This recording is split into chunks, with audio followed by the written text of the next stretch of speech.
Olá, está no ar o programa Sala de Imprensa dessa terça-feira, hoje dia 20 de outubro de 2015. Nós acabamos de entrar no horário de verão e hoje nós vamos conversar com o jornalista Wilber Carvalho Lopes do Portal 27. Você que acompanha a internet, as redes sociais, já deve ter visto com certeza o Portal 27. Tudo bem, Wilber? Boa noite, seja bem-vindo ao Sala de Imprensa. Boa noite, Fabiano. Boa noite aos telespectadores da TV Sudeste aí, sempre acompanhando a gente, e eu também. Aqui na TV Sudeste é um prazer mais uma vez estar aqui. Bom, a gente vai fazer um bate-bola aqui, uma conversa sobre o que tem acontecido no Senado de Guarapari, no campo especificamente da política, né? O Wilber é um dos que acompanha a política, que discute política, que coloca nas redes sociais as suas opiniões a respeito da questão política, das questões políticas de Guarapari, da região e do estado. Mas antes a gente vai falar um pouquinho do Portal 27. Wilber, quantas andando o Portal 27, a gente tem acompanhado, tive o prazer de dar entrevista lá para a Aline também. A quantas andam lá os trabalhos do Portal 27? A gente está na correria que não para, né, Fabiano? A gente comenta muito, sempre que se encontra, a gente debate as questões de Guarapari. Guarapari hoje tem problemas de cidade grande e o tempo de cidade grande, né? Então a gente está aí cobrindo 24 horas, sempre ligado nos acontecimentos da cidade, mas agora à tarde, por exemplo, teve mais uma ocorrência policial. O rapaz levou um tiro lá no bairro Adalberto Simonada, já está no Portal 27. Assim como outras notícias de política. Não é fácil manter, né, Fabiano? A mídia independente, vamos dizer assim, Guarapari, né, aquela mídia que batalha todo dia, mas a gente está aí com coração, com disposição, acompanhando e nos preparando para o ano que vem, que é um ano político, de eleições, então vai exigir muito mais ainda. Temos uma equipe lá maravilhosa que está sempre colaboradores e a nossa equipe, o João Tomazelli, a Jéssica Ávila, nossa estagiária agora lá está entrando na equipe, sem contar a Roberta, o Vinícius, né, a Jamile, todo mundo que participa, você também já participou muito lá do portal com seus textos, estamos sentindo falta dos seus textos lá, e as pessoas que fazem parte do Portal 27, então é uma batalha dura, mas a gente tem o prazer, é um sacerdócio, né, mexer com comunicação, né, não é fácil, mas a gente tem um prazer, graças a Deus, e a gente tem uma missão para a gente levar até o final. Missão dada, missão cumprida. Missão dada e missão cumprida, com certeza. Mas Deus está abençoando aí. A gente vai caminhando com calma, com tranquilidade. E como eu falei com você, outro dia a gente sempre fala, a gente tem um prazer em manter um nome, né? A gente tem uma responsabilidade com a população, o nosso nome, o nome do Portal 27, o nome da TV Sudeste. A gente tem que manter isso aí com muita responsabilidade. Por falar em mais uma ocorrência policial, em falar nessa dificuldade que se tem hoje de se manter uma mídia independente, a gente vê a questão de equipe que você colocou agora e de cobrir tantos e tantos acontecimentos que ocorrem na cidade, no campo social, no campo policial, enfim, né? Vocês acompanham aí também os eventos sociais com a Aline Naiber, né? O João Tomazelli está cobrindo tudo aí na cidade, né? Às vezes eu vejo algumas matérias de madrugada, o João estava lá, matérias assinadas por ele. Mas aqui qual seria a sua opinião? Nós estamos vivendo, você colocou no início, problemas de cidade grande, né, que exigem de uma equipe uma dinâmica muito grande. Agora, falando desses problemas de cidade grande,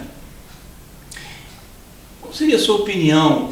Porque vocês entraram no ar, o site entrou no ar num momento onde parece que as coisas começaram a acontecer, carro capotando, pegando fogo, caindo na ponte e tantas outras tragédias que infelizmente vem acontecendo na cidade. Será que isso seria reflexo do quê? Porque houve uma sinergia aí, né? Vocês entraram num momento que as coisas começaram a acontecer e começaram a cobrir.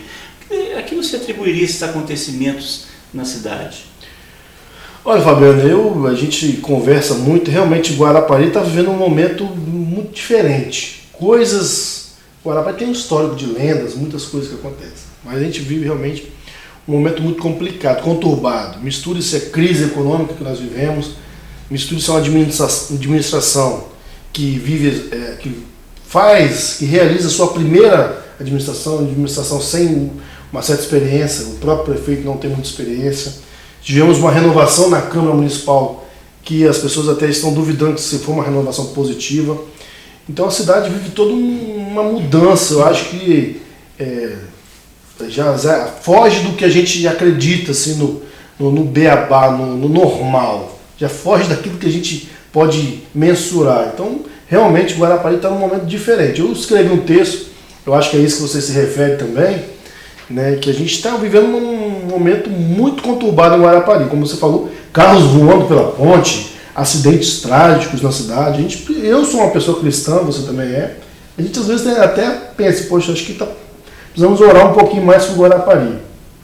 Mas eu acho que é uma situação nacional. O Brasil vive uma crise grave, Guarapari vive uma crise onde uma administração que tem feito ações que não têm sido, sim, muito positivas e não têm sido muito bem sucedidas, vamos dizer assim. Está fluindo? Está fluindo, né? A gente está cedo para avaliar? Não sei se está cedo para avaliar. Temos pelo menos mais um ano. Mas aí eu vou voltar agora para a parte de economia, fugindo daquela questão de ter algo por trás da cidade de diferente. Realmente temos visto a violência na cidade acontece, acidentes trágicos, mas vamos voltar para a parte de economia. Hoje a cidade, até pouco tempo atrás, a própria comunicação da prefeitura divulgou que é a 33ª cidade mais bem administrada. Mas depois que a gente, até vou escrever sobre isso, depois que a gente pegou os dados, não é bem isso. A cidade é uma das 30 mais de uma melhor ou maior arrecadação, que consegue arrecadar melhor no país. Então, Guarapari é uma cidade que sabe arrecadar bem. Mas isso não está se transformando em bens para a população. E aí a gente vai vivendo uma série de problemas que vão levando isso que a gente falou, né? Que levam a situações, vamos dizer assim, não tão positivas para a cidade. Hoje a cidade realmente precisa virar um ciclo. Acho que é o final de um ciclo, Fabiano. Resumindo é isso. Guarapari vive o final de um ciclo, tanto no executivo quanto no legislativo, tanto quanto no comércio e também na imprensa. O portal chegou no meio dessa mudança toda de tecnologia, de instantaneidade, de movimento. As pessoas hoje, Fabiano, querem saber da informação ali na hora. Pô, no jato, olha, já soube, aconteceu, está no portal 27, está não sei aonde. As pessoas querem saber na hora. Por outro lado, é importante que a gente tenha momentos como esse aqui da TV Sudeste, de debater, de conversar, de avaliar. Mas sem dúvida, Guarapari precisa dar um salto. Como eu acho que eu escrevi outro dia sobre isso. Guarapari nós estamos em 2015, mas parece que nós estamos em 1985. Eu tenho uma visão de que Guarapari está atrasado pelo menos 30 anos. 30 anos, no mínimo isso. Isso a gente considerar o cenário nacional. O cenário nacional, porque no Guarapari acontecem coisas inacreditáveis que a gente fica bobo de ver. E às vezes eu comento muito isso com você, eu prefiro nem comentar isso. A gente precisa comentar, é nossa responsabilidade falar, criticar com educação, porque senão a gente chuta o balde e fala mesmo, que às vezes irrita, né? Mas nós estamos atrasados, e eu falo em todos os planos, os momentos, inclusive na nossa profissão também. Eu vou botar um pouquinho da imprensa nesse caldeirão. Estamos atrasados. Eu estou aprendendo muito com o portal, com a internet, com as redes sociais, eu estou aprendendo. Estou fazendo e aprendendo, erramos, acertamos, como eu sei que você tem aprendido há 8, 9 anos, né? Aqui na TV Sudeste a gente está aprendendo, mas nós precisamos avançar, Fabiano. A minha avaliação é que o Guarapari está atrasada há pelo menos 30 anos, pelo menos isso. Por falar em ciclo, né? A gente está vivendo aí mais um ciclo, mais uma etapa. Eu lembro bem que Paulo Artung, quando deu na sua primeira gestão, né, das últimas... está agora no seu terceiro mandato do governador. No primeiro, ele deu aquele choque ético e tal, fez uma campanha de para melhorar a autoestima do povo capixaba, e você viu uma mídia muito forte com relação a isso. Nós acompanhamos esse momento, e aí os mecanismos de mídia, os veículos de comunicação do Estado entraram nessa campanha, e o jornal A Gazeta, por exemplo, eu lembro bem que fez um ciclo uma série de programas, de reportagens, falando das ondas que passaram o Estado. A primeira onda, a segunda onda, a terceira onda, que é o que a gente está vivendo até hoje. Em Guarapari, do ponto de vista do campo político, nós vivemos aí, a gente fala, você inclusive citou uma palavra interessante, de lenda, nós tivemos algumas lendas na política, Benedito Lira, Pedro Ramos, Graciano recentemente, né, falecido, Paulo Borges também. Então, algumas famílias, né? Lira, Borges, o Pedro Ramos, Graciano, que foi um fenômeno assim, para a época dele, né? Não conseguiu reemplacou a Dona Morena, que está bem aí, senão a gente falou de todos os outros que se foram, sim, mas ela está viva aí. renunciou, enfim, períodos bem-sucedidos, períodos mal-sucedidos, períodos felizes, infelizes, mas o que parece, falando de questões cíclicas, o que parece é que os ciclos acontecem, mas nós não evoluímos. De certa forma é isso mesmo. Passa de um ciclo para outro, de uma onda para outra, mas a gente não evolui, a gente não cresce. Você falava da questão econômica, agora aprende que melhor arrecada. E eu lembro que há algum tempo atrás, Anchieta, eu acho que deve ainda ser, a Anchieta tinha a melhor renda per capita do estado, eu acho que ainda é, mas o falecido Edival, ele foi acho que 3 ou 4 vezes, acho que no segundo mandato dele, não desses 2 últimos. Se foi 4 vezes, foi no segundo. Se não foi 3 vezes, foi no primeiro, que pelo menos que eu sou contemporâneo. Ele dizia que nós temos realmente a melhor renda per capita, mas o município não usufrui disso, os munícipes não usufruem disso. E aí a gente vê o caso de Guarapari, isso ele falou lá atrás, depois houve uma evolução, Anchieta, enfim. Mas isso em Guarapari, essa arrecadação não se reflete do ponto de vista de aplicação e boa gerência desses recursos. É muito difícil, Fabiano. Uma questão econômica, até você tem mais propriedade para falar sobre isso, mas a gente vê, por exemplo, que a gente tem uma cidade de 120 mil habitantes hoje, pelo menos, né? É a que melhor arrecada. Eu acho que ele poderia até arrecadar mais, porque, lógico, nós temos aí de 120 mil pessoas, temos uma boa parte que vive com muita dificuldade, né?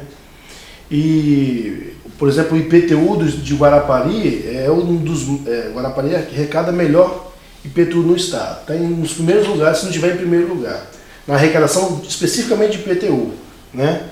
A questão é que Guarapari... Desculpa, vale ressaltar exatamente isso aí. A arrecadação que a gente está dizendo é do ponto de vista do IPTU. Do IPTU, isso. Isso tá nas cabeças, vamos dizer assim.